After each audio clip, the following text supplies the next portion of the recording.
Hi, welcome to video 3. In this video, we will learn Introduction to Garbage Collection, implementing garbage collection, overriding methods, writing Java class with parametric constructor, and understanding the need of toString method, understanding access specifiers like private, protected, public, default, understanding inheritance in Java, implementing inheritance in Java. Imagine yourself if you have an application which is being built and you have a variable which is called as EMP, where this guy who's called as EMP allocates a memory in some place which is called as a heap memory. Now, there is some set of memory which these people will allocate when you do this new. So, when does this happen? It happens through new. Eventually, it's not only one object, there will be many objects where we say new. So I can say uh, new here, etc. etc. There are like hundreds of objects what I can go ahead and construct it. On this verge, when I want to construct it, the memory space gets lagged. In such case, what garbage collector does is garbage collector is a process which keeps running behind the screen and it will not trouble you. Or rather, in the simplest word, I would say garbage collector is a process which keeps running 24 by 7 in Java with the least priority. With the least priority. Whenever you don't have any work, garbage collector comes, cleans up the data. And very, very important, we have to understand as a developer like me and you, invoking garbage collector is super, super costly. I repeat it, as a developer, invoking garbage collector is very, very costly. And in your application, do not do that most times. If you're using anything over JDK 1.5, do not. So just to explain this a little more for our understanding is that imagine yourself if you have multiple objects getting created here. So you have like hundreds of objects where customer, employee, or you have bank, loan, anything for that matter, which is getting created. Eventually, when the program finishes, it's something like this. When I have a program something like this, when something like this, when it finishes, there are some objects which gets occupied. Somebody like email, somebody like present place, or all these things. When it occupies, this occupying object will not be taken off immediately. If it has to do it, it's very, very costly. Rather, what garbage collector does is it will identify that all these blocks of code which are in black color are marked for deletion. So when I say marked for deletion, meaning once the program is done, the Java will just say that, okay, garbage collector, I have just thrown this object. I don't need it anymore.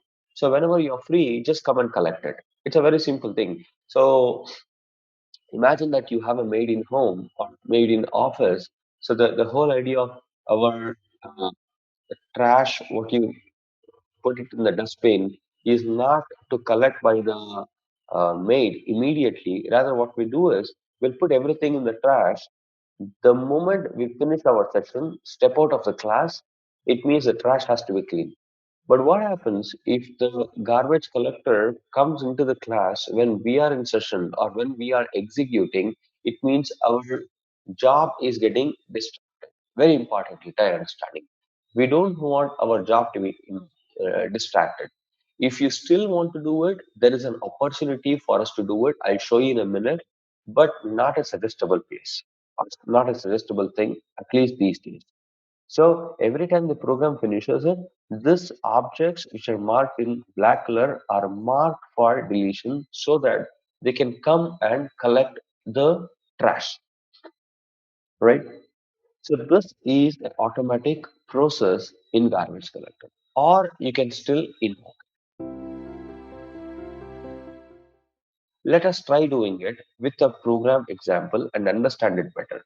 So on the verge of it, what I do is I will try having one class which is called as employee.java, the same class. Whatever you have it, the same class. I'm not going to change. I'll say this. I'll do right click copy. I'll copy this guy and put it in day three so that I have this employee in both places. So I'm gonna collapse this day two. So in day three, I have class called as employee.java. I'm gonna create a new class, and let's say this class is employee IMPL, employee IMPL. Here, I'm gonna have the main method. Now, first and foremost, this program to show working of GC or garbage collector. Now, in order to have garbage collector, so what we do is we'll go back to this class called as employee. Very, very, very importantly, try knowing it here. Let me go back to this guy. Anyways, we are in a package called as java.lang. In java.lang, we have one class, and this class name is called as object. This class name is called as object. Now, let's have little understanding on this class called object. So here, when we tried writing the notes, I'm gonna delete, close this. When I tried writing this notes, this is this first version which we tried having. So understand this. When you try writing it, this class will get converted to this. In fact, there will be one more step than this. There will be one more step than this. In the world, if you try having a class, and if this class does not have a parent, then all the classes in Java by default have to have a parent class called as object class. So imagine if you write this, the class will finally happen like this. If I try having a class like hello world just with one line, then that class will be like this. Just to prove this point, just to prove this point. So what I do is I want to show you something interesting, and probably I got to create a folder here called as day three and put the notes. Pretty interesting. We remember that when we started our journey here in we had this Java program. So we have this file which is called as hello world. So I'm gonna open this with Notepad plus plus. So we had this public static void. But what I do is I just go back and delete it. I don't do anything. It's a simple class now. It is very simple. Let me go back here. Now you know. Let me also delete this class file. Now you know that there is a Java file, and the Java file has a content called as class hello. Now let me go back to command prompt. Let me go back to command prompt. Here I just put Java. I just put Java. Now, I just want you to have a look at this for a minute, where I look for an option which is called as minus p, which is called as um, uh, the prototype. So here I should look for type Java P. I'm really, really sorry. It's not Java. It is Java P. It's Java P, right? So Java P is one of the utility. I'm sure that you would have guessed it. Where is this coming from? This Java P is coming from your C drive. In C drive, we have this installer, Java installer, which is somewhere in Java. In JDK, you have bin. So in the bin, you should look for somebody called Java P. So what is Java P doing it? Java P will give you the prototype. Java P will give you prototype. I'll also show this in Eclipse. That's pretty interesting. So here, it will give you a help version. There's something called as L, which will give you the line numbers of the local variable, which is possibly there. So it is also possible I can only show the public classes or member variables, protected package, and all these things. In addition to all these things, show all the classes and members, which is with minus p. So what I do is, let me go back first and compile it. Java C hello world dot Java. I'm sorry. Yeah, yeah. Dir. We have a file which is called as hello world Java C hello world dot Java. So what we have done, we have compiled it. Since we have compiled it, here I have a file which is called as class file generated. And what is the content of this class file? The content of this class file is something like this. Now what I want is Java minus p hello. What? It's a Java. This is Java. Java P minus P. Hello world. Look at this. Look at this. It is compiled from class file, which is hello world.java. And what is that? There is a class, there's a hello world, and they also have given the default constructor. In addition to all these things, uh, print internal signature, I can get it with minus yes. Have a look at this. Uh, it also has a deprecator method. Yeah, probably with the JDK 1.8, they don't show where this gets extended from. They generally have this extension of a class which is called as object class. Invariably, this class will look similar to this. Similar to this. It means the class called as hello world extends object class and that has a default constructor. Just to prove this point, what I do is let me go back to Eclipse. In Eclipse, I already have this class called as employee as a default constructor and all this blah.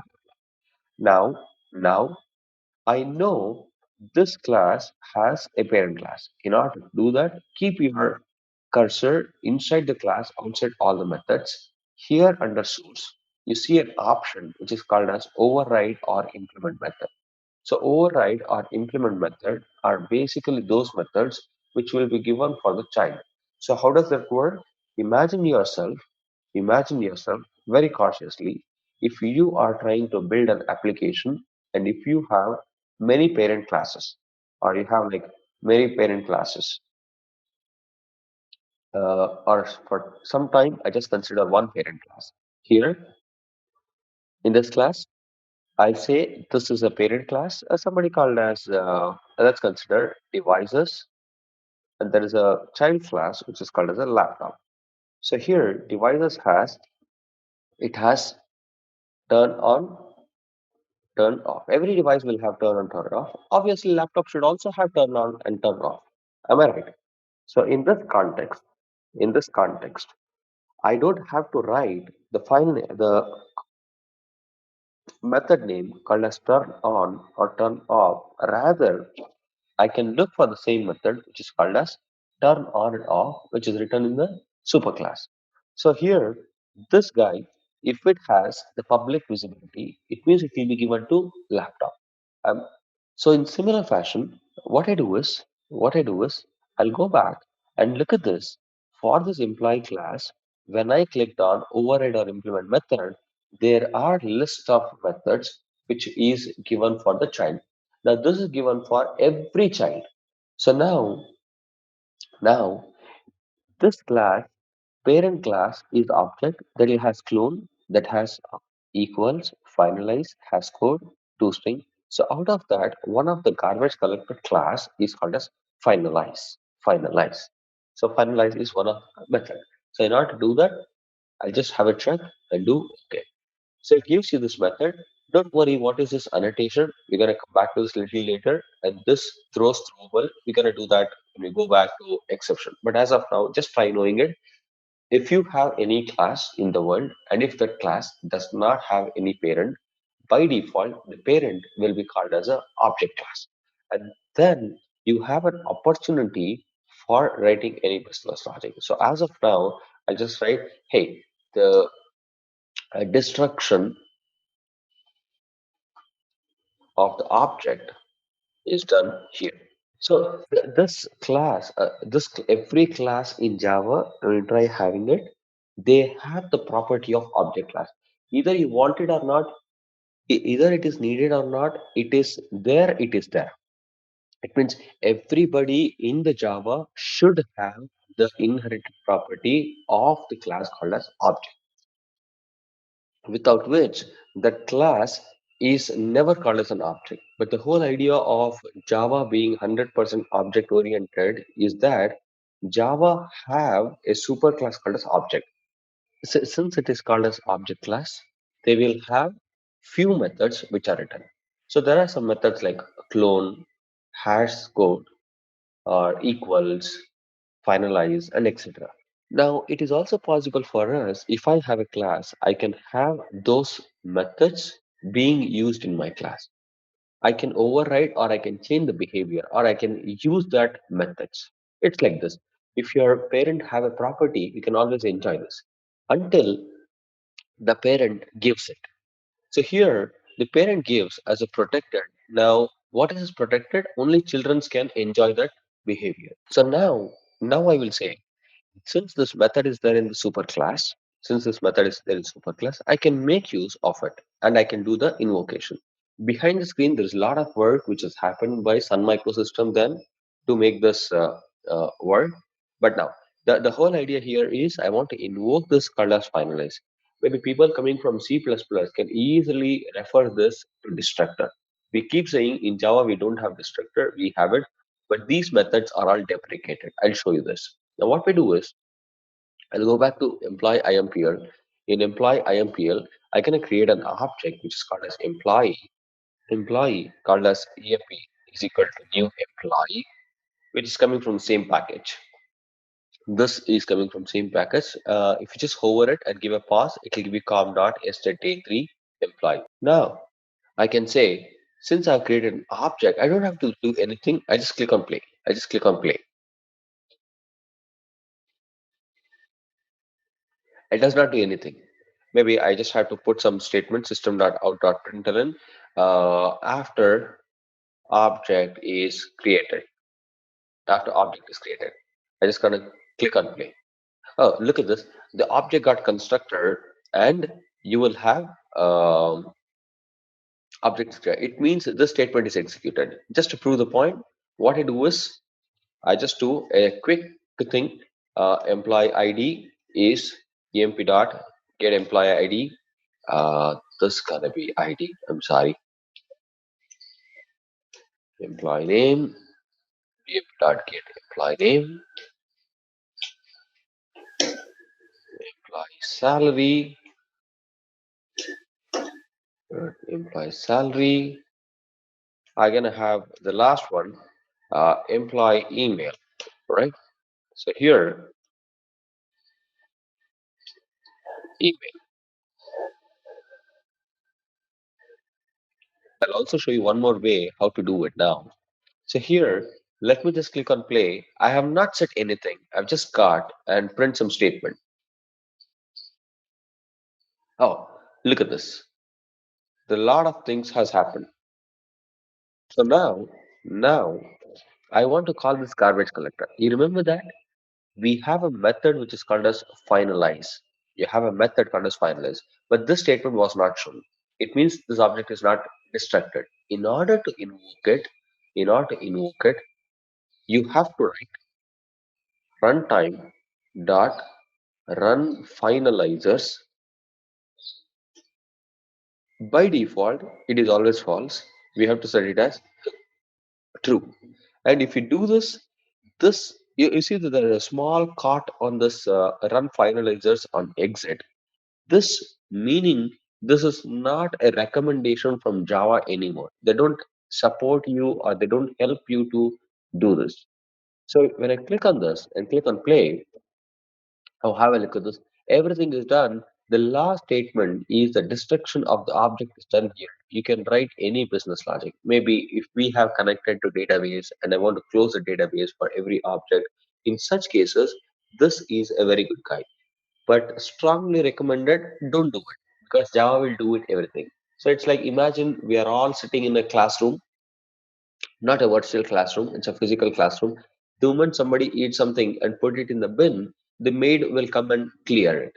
So if there are like 20 people, every 5 minutes or every 10 minutes, somebody throws into the bin, the maid comes and cleans it. It is an obvious disturbance in the class. Rather, what we do is we'll find a slot for the maid to make sure that to come only after 5 o'clock. So you put everything, fill in the bin, that bin will be cleared by the end of the day. So this is one way to do it. There's another way to do it. Uh, I'm just gonna comment this.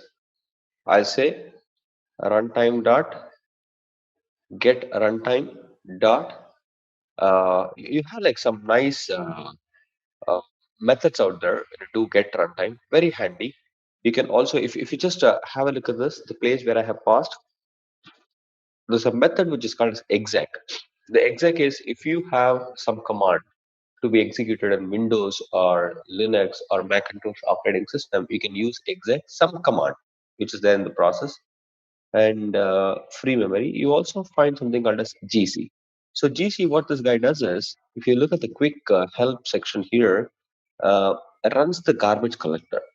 So calling this method suggests that the Java virtual memory expended effort towards recycling unused object in the order to make the memory they currently occupy blah blah blah all the story. It is as good as calling your maid in between. So this should be very cautiously. At the same time, I can also go back. I can also do this uh, total memory. So here I'll say runtime dot get runtime dot total memory. And what is that? I want to have free memory. Free memory. I'll say runtime dot get runtime dot uh, free memory. You have like a lot of values here, max memory and all these things. So free memory. Do not run this GC for whatever reason. Take this, copy this, and put it here. And here, put this for loop for like about 5,000, 10,000 times and see the difference in values. The number of bytes which are free here and number of bytes which are free post creation of an object. And in between, when you want, just invoke this guy who is JC, then uh, try seeing what is the total memory and free memory. Let's take it further. Now, one important thing again. So you have like this guy who is called employee. You have an employee. It is if I want to set the values for employee, we tried doing a get. If you see my console here, when you do a get, it is all about default values which is given. Probably the ID became zero because that's a default value what Java gives if you don't initialize a value. The name became null, salary became zero point 0.0, the email became null.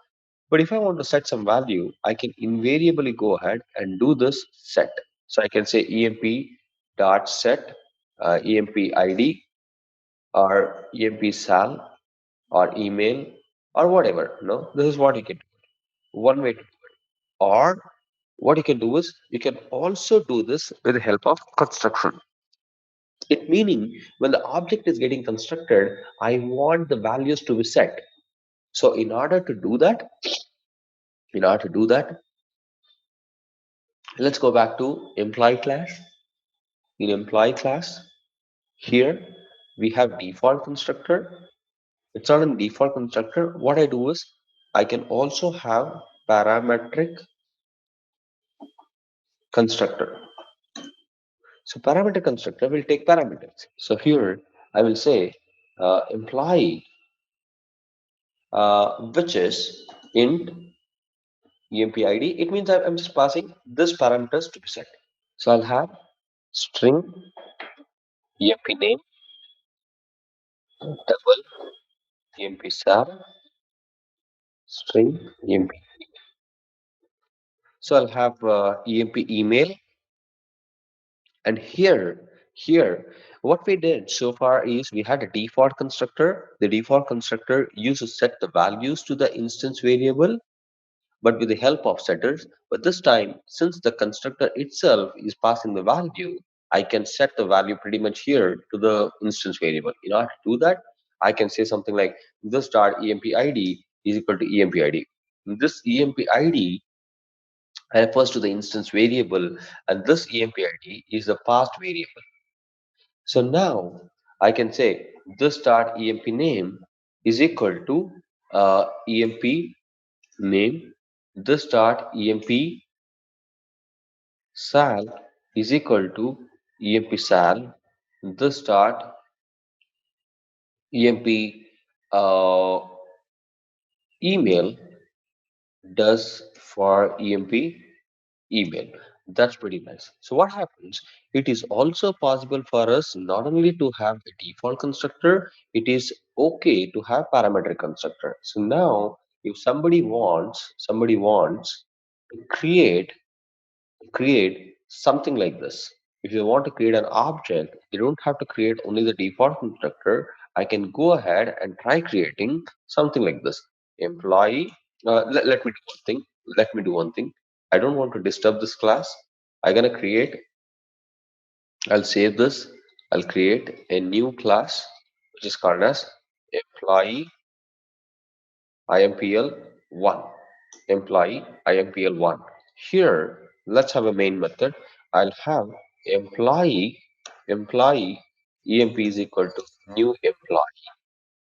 So this time, I don't want to go with the default constructor. Again, on your Eclipse, you just do that control space.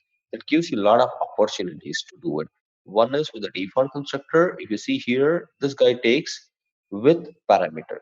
So if I select parameter, it will take all the substituted values. So I can say 101, I'll say Harry, I'm gonna say the salary is like 10,000, I'll say Harry at gmail.com. This is perfectly fine as what you do with the set. But this time you want to initialize with the constructor and you want to print it. So in order to print it, what I do is I don't want to write the code every time. I'm just going to copy this code which is there and put it here. So here I can print and show it. Perfectly fine. Oh, you can say, hey, look at this. 101 Harry 10,000 and Harry at com. Right. So I just one more thing. Why am I doing this get so many times? Isn't it there's something a shortcut which can be used? If I have to do this, let's have a look at this. I'll go back to this guy and delete it. I'll just go back and delete it. Now, is it okay if I say system.out.println emp? Can I say something like system.out.println emp? Let's go back and click on play and see what happens. Oh, something went bad. It says com.estate day 3 employee. This is perfectly fine because this is the class which we are looking for. But what is this? This is something called as hash code. Very, very, very important topic in our journey of Java. So here, I'm gonna create, I'm gonna create an object. So when you create an object and the name of the object happens to be EMP, and this we know that we know that eventually will be kept in the heap memory. So this is somewhere kept in the heap memory. You're right. So this is how it happens. What we want is the content of this. But unfortunately, when I tried printing system dot out.println emp, what this guy does is it will give you the address of this. It will give you the address of it because everything in the world has to be stored. Everything in the world, when it is stored, it will be stored in some address. So let's put some address here. So this is some address which is kept, right? So when I printed, it will give you this address as an acknowledgement for this. But I'm not interested in it. Rather, what I want the content of this. I want the content of this. For example, 101, Harry, and his salary, email, and all these things. In order to get this, there is another super guy out there who's very, very handy, who's called as toString. So do remember one more important topic, little tricky. This is little tricky, so we may have to understand.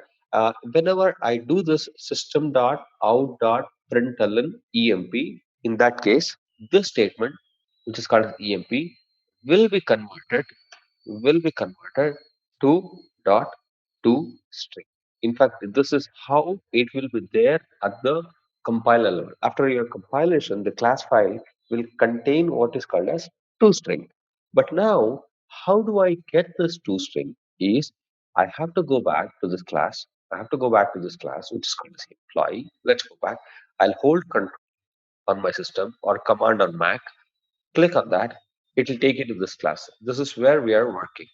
Now, if I just scroll down, I have this method which is called as finalize.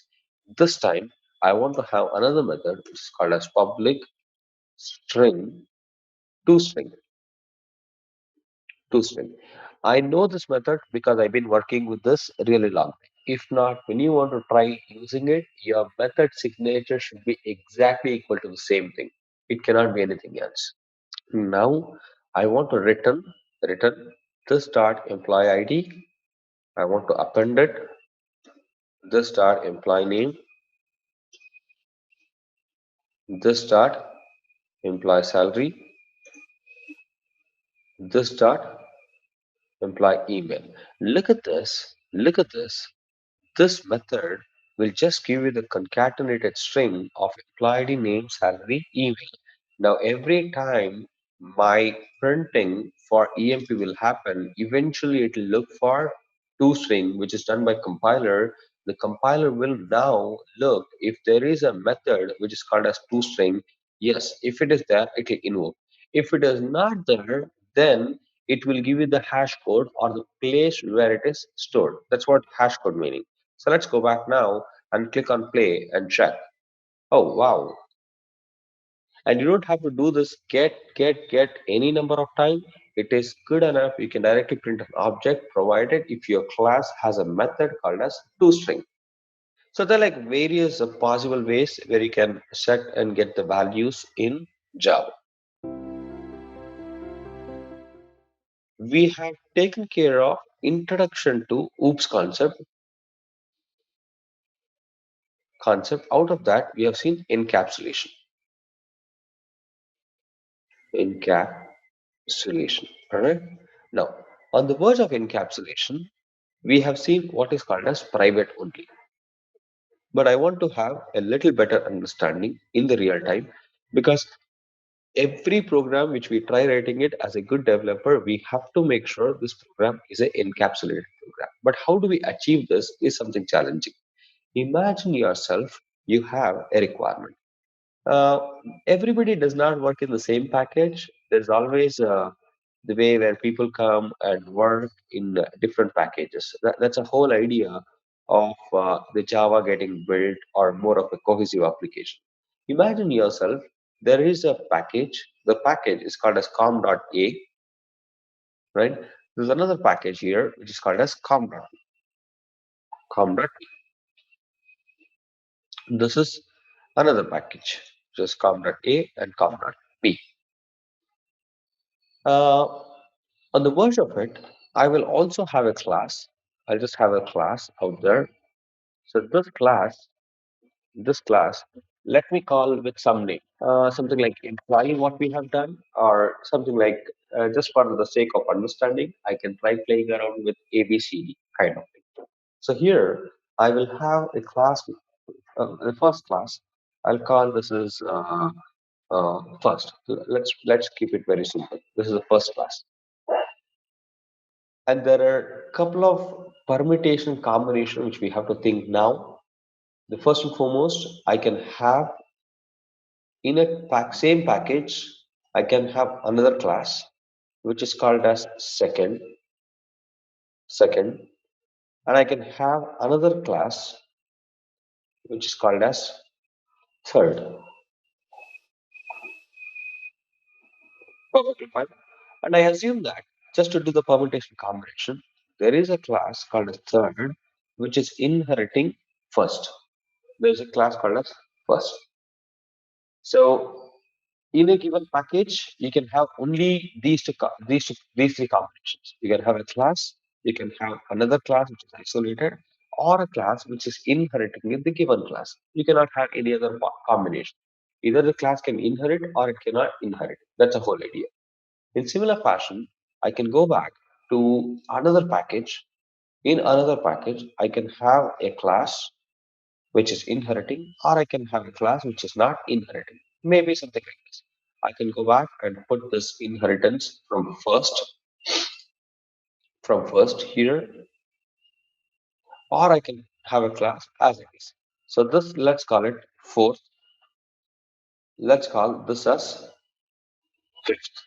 So in the entire world, when you construct a program, the package structure will fall into one of the five categories. So either you are referring to self class or you're referring to the class in the same package, not inheriting. or you will be having other package which is inherited or other package which is not inherited. So let us quickly make a nice diagram or a nice note which will help us to understand this. So we want to have a few people out there. The first and foremost, private. These are the access specifiers which we can have it, right? So private, protected, public, default, default. These are four access specifiers which are possible. So now in this chart, we may have to refer to some level of classes. So this is something called as self class. In the class, in class. Let's call it in class. Which am I referring to? I'm referring to this class as first. If you declare a variable of private or public or protected or default, default is something like where you don't have anything suffixed. It's something like int x in that case. That's called as a default variable. Certain times people even call this as package level variable, but of course it's just a convention which people use it. So here, very importantly, try to get if I have a class which is called as first, then if I have a private variable, can I access? It is yes, I can always access the private variable inside the class. That's what we have done. Right? You remember that we had this private variable public getter set. If I have protected, I can still access. If I have public, obviously this is possible. The default is yes. The next one is this is the same package. So I just want to write this here. Let me just put it till here, hopefully, in the package A. This is package A, common. So in this case, that's your package. Uh, inherited, I'll just same package inherited. Perfectly fine. So we were trying to chat out a diagram which will help us to identify what access can I have. The whole idea here, imagine if I have the variables declared here in the class called as first with private, public, protected, or default. So default, you don't have to write it because you don't have to prefix anything. Default. So in one of these four cases, if I declare a variable here, who will have what access is something which we are concerned about. So this private or access specifiers need not be only at the variable level, they can even be at the method level, or they can even go at the class level. So there are like various levels which is possible. But the whole idea here for us to understand is what is access specifiers, not at which level. Eventually, we're gonna have a look at this. Imagine here we were in like middle of writing it. If I have a private variable which is declared in the class, protected, public, default, I can always access all the variables. If I have a private variable declared in the class, and if I want to access that variable in the same package on a class which is inherited, I cannot do it. So let's make it very clear.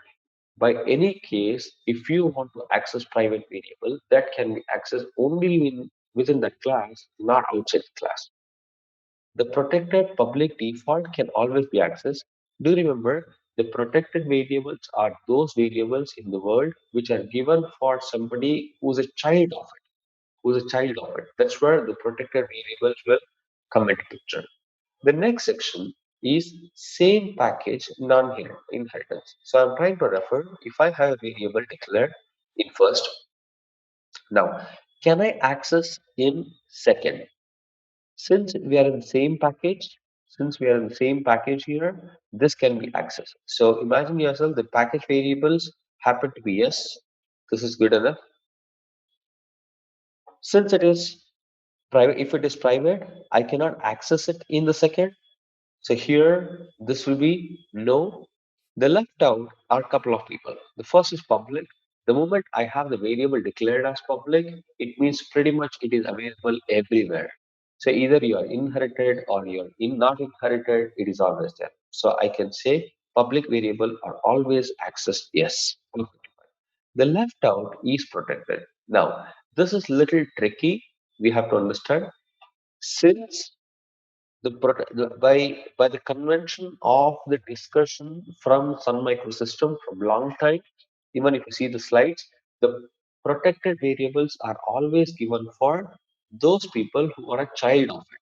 But there was an exception which was created from JDK 1.5 onwards, any version of JDK 1.5 onwards, like JDK 6, JDK 1.7, JDK 1.8, 1.9, or whatever, even in the future, if your class belongs to the same package, then if you have a variable either as a protected or a default, then it is given an access to the class which is inside the package. So here, this will be yes. So you don't find much difference between the variable which is declared as default and the variable which is declared as protected between the class. They make difference only in the other package. So imagine yourself here, if I go back and put here, which is all happening in package com.p. If it is in com.p. So let's have a nice separator. Let's have a nice separator. The first one, the first guy is in other package inherited. Inherited. The next guy will be other package non-inherited. So make sense? This guy is a child. It's something like this. My child lives in far relative place, but my daughter is in other place, but still she is my relative. How she gets all the inherited property from me? In that case, if I have some private stuff, she is not allowed to access. So private is blindly ruled out. Protected, since she is my child, yes, I can give an access. Public, yes. The default one is no, because default, as the name says, it is only at the package level.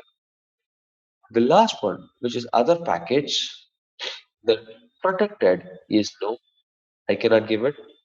Protected, I will say no, because they have no relationship with me. The last one is public, which is yes. The default one, which is package, and the scope of this is only within the package. Here, I will have.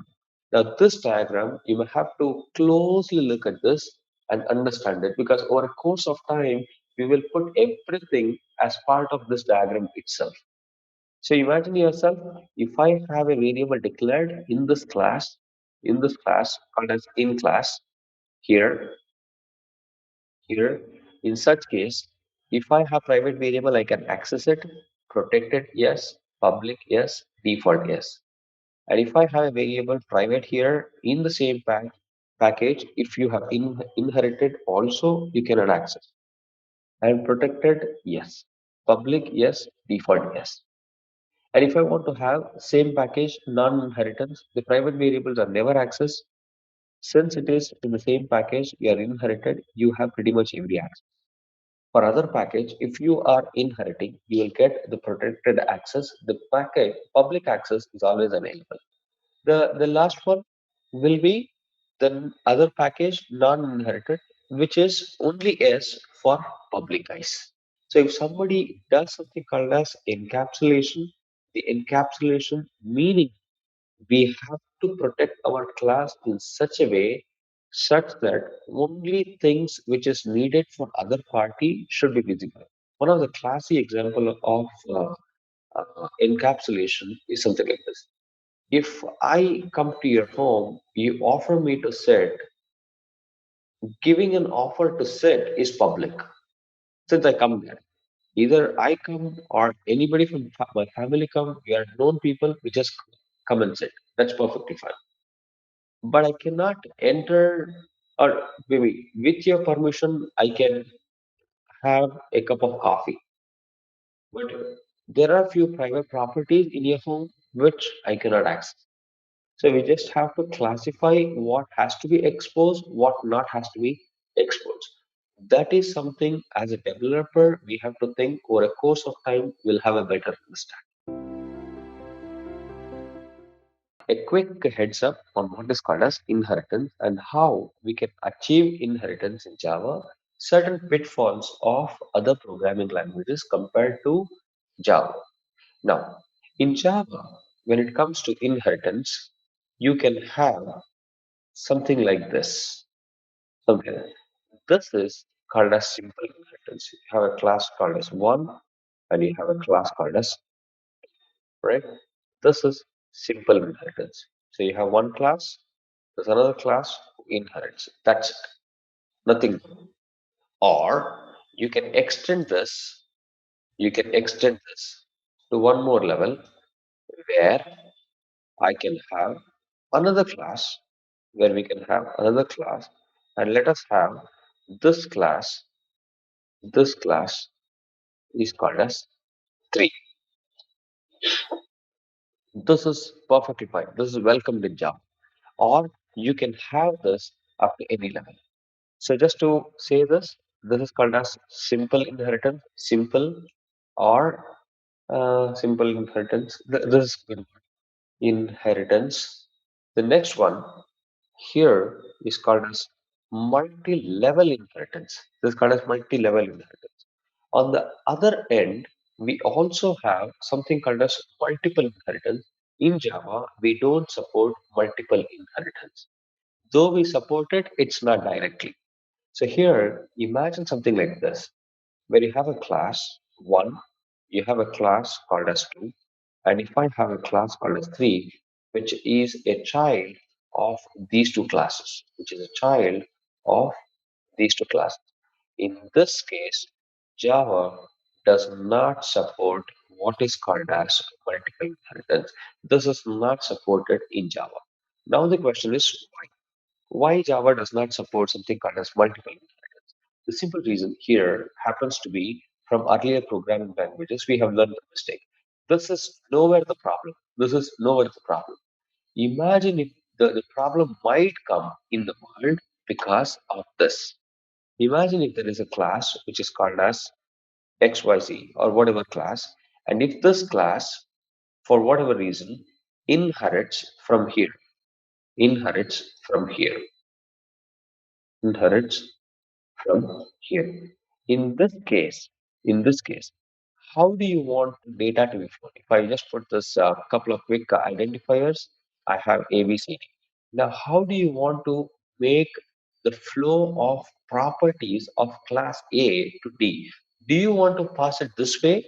Because if D is a grandchild of A, B and C are child, how do you want to pass the property of A to D? Either through B or either through C. In C++, we did this with something called as pure virtual functions. But unfortunately, we cannot do pure virtual functions here because we don't have an access to pointers. That's one reason we don't have the access of multiple inheritance in Java. And many times in the world, this is called as diamond problem. It looks like a diamond, so they have called it like diamond problem. And anytime we are not supporting this, so this kind of inheritance is something which is ruled out in Java. Either you can go with this is the first way, either with this, or you can even create a miniature of it. You can create a miniature, right? So I can just put it here. Maybe I just have to do a little tidy here. This is perfectly fine. This is welcome. So you can have this is welcome. I can just give a nice separator. If you look at this, I have a nice separator. So we got like 4 versions of this is welcome. This is also welcome. This is also welcome. But this one does not work at all. This does not work. So you have type 1, type 2, type 3. Now this is just to avoid uh, the diamond problem. So there are various ways where we can capture or we can even get an advantage of how diamond problem can be uh, solved. We still have this opportunity, but not directly. So to understand what level of inheritance we have, and now we may have to think how to incorporate this in program. we'll try having a simple program to understand this better. So I'm going to close all this files which are open. I have an day 3 package. So here I want to introduce some example. I will take a very simple example. I want this to be derived to a little complex example in the next version of it. I just want to keep it simple. Imagine I have a class. I have a class. Now this class has pretty simple. I just want to play with some humans, some animals, or living being kind of thing. So I'll have something called as living being, living being. So there's a class which is called as living being. Is that fair enough? Now here I have another class which is called as animal. Animal. Animal is a class. If you just have a look at this, the animal is a class which is a child of living being. You have to read like this. In Java, again, something I slipped out of my mind that in Java, we have two relations. In Java, we have two relations. In inheritance, when it comes, we have two relations. One is a, one has a, right? So now, what is a? Is a is something which we have done. This is a. So 2 is a child of 1. C is a child of A. 3 is a child of 2. 2 is a child of 1. So you look at this everywhere. I tried saying is a. So in that concept, just keeping that words in mind, I'll say animal is a child of living being. So make sense? So if you want to become an animal, then you have to be a living being. That's a hard fact. So in similar fashion, let's go back to another class where we want to have human, which is to be kept here. So there are like three classes. So human extends animal. So can we put this human is animal? Human is an animal. Makes sense? On the verge of it, I just want to prove few points as the way how the object's getting created. So what I do is quickly I'll have some constructor. I will have some constructor. One is for living being, which is a constructor. I'm just trying to have default constructor, no complications here. It's a default constructor whatsoever in living being. Here I'll say system.out.println living being is created, right? That's the first class. Now, the second guy who comes in the world is animal. So I'll just say animal. So here I'll say animal is created. The last class which we want to create is called as human. So I'll just have a human as a constructor. Here I'll have system.out.println uh, human is created. Don't be very particular. What is this happening? So we are just trying to understand the basic hierarchy. When I try creating an object, what will happen? Now you have to understand this. In this diagram, in the three level, I'm just gonna cart this. I'm just gonna cart this one, two, three, and understand this is a multi-level. So here we have introduced living being. I have animal. Now I'll have somebody called as human. These are three classes which is possible in that. So now I can say human is a child of animal, animal is a child of living being. Now, most times when you try creating, and please let's make this as a habit, anything towards up, this arrow, which is towards up, this is called as generic, generic. And creating an object of the generic is not encouraged. Over a course of time this will be stopped as well. by us. The next one is the other way around, where we want to have the arrow towards down. So here we call it specific, specific. So very importantly, so when I say something called as specific here, imagine yourself. When somebody is walking on the street, you could always say, hey, look at this, there is a living being going. But you will never say that. And you will see some weird animal which you don't know the name. Only then you will say something like, okay, there is an animal which is going. But if you know very clearly there is an ant, there is a human, there's a tiger, there's a cat which is walking out, you will say, hey, look at this, there's a human who's walking. So you will be sometimes very specific to show that, hey, look at this, there's Michael walking, there's Sibi walking, there is Cami walking, there's Gopi walking. So you very specific to what it is. Now I can say, if I take an example of Michael, Michael is a human because it's an instance of a class called as human. If I take Ashwini, Ashwini is an instance of human. I know very clearly. So where does Ashwini sit? So she is part of human. Ashwini is also an animal. She's also a living being. So we all get the properties of it. Make sense? Now, if I want to create an object, do not create an object of something called as living being because they're all pretty vague. When you make some object, go up to the specific, then create it. Now, let's see an advantage of it here. Here.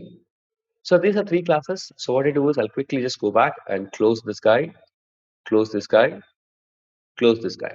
So here, anyways, we've got like three classes. I want to have another class which is called as inheritance IMPL, which is implementing inheritance. So what I do is let's implement this with the main method. The moment I say main method, I have an opportunity to create an object. So what I want to do is I want to create human h is equal to new human. The moment I say that there's some human, let's consider the human here is I'll just take somebody's, I'll take a name, I'll say CB. So I have a human here who's called a CB. Now let's see what property as a human will get. So let me click on play. When I click on play, oh wow, have a look at this. The object, I tried creating an object of human, but did you see the order in which it got executed? The first object we created is living being, then animal, then human. So now when you try creating an object of human, the human says, okay, I'm human, I'm also an animal, I'm also a living being. Yes, perfectly fine. So now if I just cut this guy, if I just cut this guy, which we were trying to talk on this grounds. So here, so now when I try saying something like human h is equal to new human, what happens eventually, you might just have to little imagine what happens behind the screen in the world. It will be something like this, where the memory gets occupied in the heap. What gets occupied in the heap as of now, in reality, with the program which we have written, nothing will be there. There will be nothing because we don't have any variables at all. If you go back, look at that, the human class, you don't have any variables. You go to animal class, you don't have any variable. You go to living being, you don't have any variable. But if you have variable, then there would have been a possibility, there would have been a possibility of having those variables summed up here. It would have been summed up. Rather, what happens if you say h is equal to new human, it goes to this class and tries checking it. But unfortunately, or fortunately, what happens for the human class? It tries creating an object of human, but it sees it is extending from animal. Since it is extending from animal, it doesn't create an object of human, it goes to animal class. Oh, it tries creating an object of animal, it sees that it is inheriting from living being. Oh, it tries creating an object of living being. Now it tries creating. Unfortunately, it does not happen. We know that if the class does not have a superclass, I'll write it once again. Very importantly, I write it once again. If the class does not have the superclass, then the object class will be the superclass. So what happens when it tries creating an object of living being? Invariably, there will be something like this, which compiler does. Extends object. In fact, then the object class instance is created in the world, then the reverse hierarchy will happen. Here in the output, you're not seeing object because the constructor of the object class does not have anything. In fact, the class called as object also has a constructor, but for some reason, the object constructor, which is public, object, whatever, it does not have anything. It is not printing it. That's it. So here, let's be very, very clear in terms of understanding. When you create an object of a class, then all the superclass objects has to be created. It means even here, there's another class which we are not seeing, which is called as object class. Then the reverse iteration will happen. So if you want to go with specification, object class is created, living being is created, human is created, only then human gets created. Animal, then human gets created.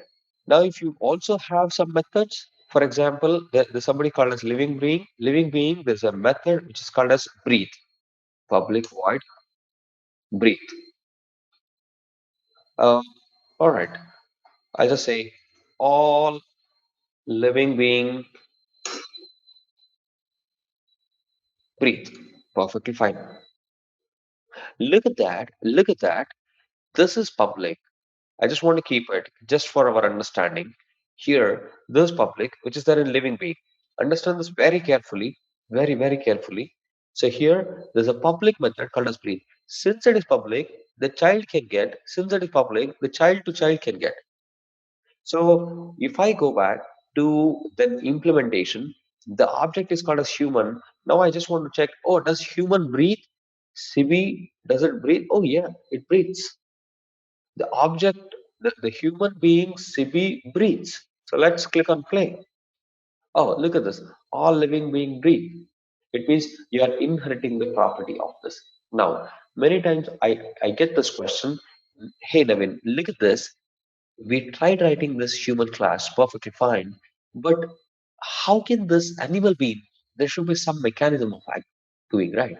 Do remember there is another tricky, very, very tricky statement in a constructor.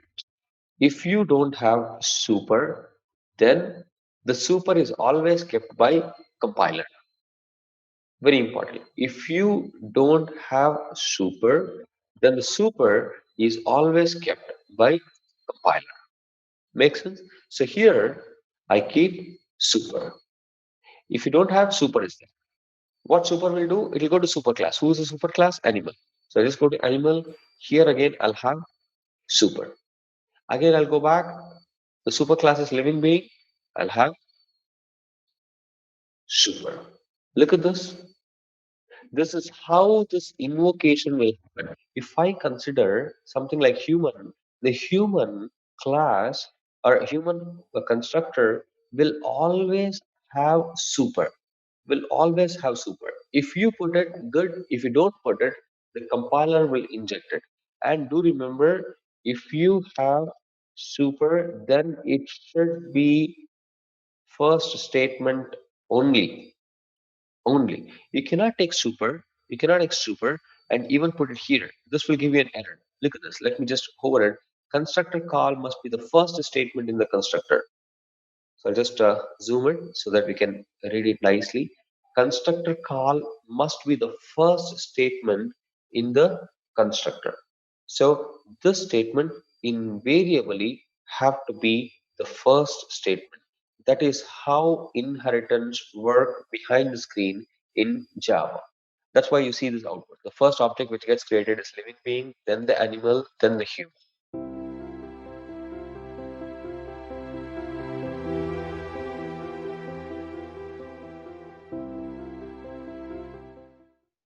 Thank you for watching.